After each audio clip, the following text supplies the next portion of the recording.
这个就碰到了，这个碰到了，所以才会有杂音。现在但是按久了，杂音就出来了，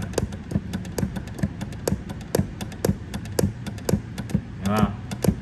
它就是边边啊，就碰到了才会有杂音。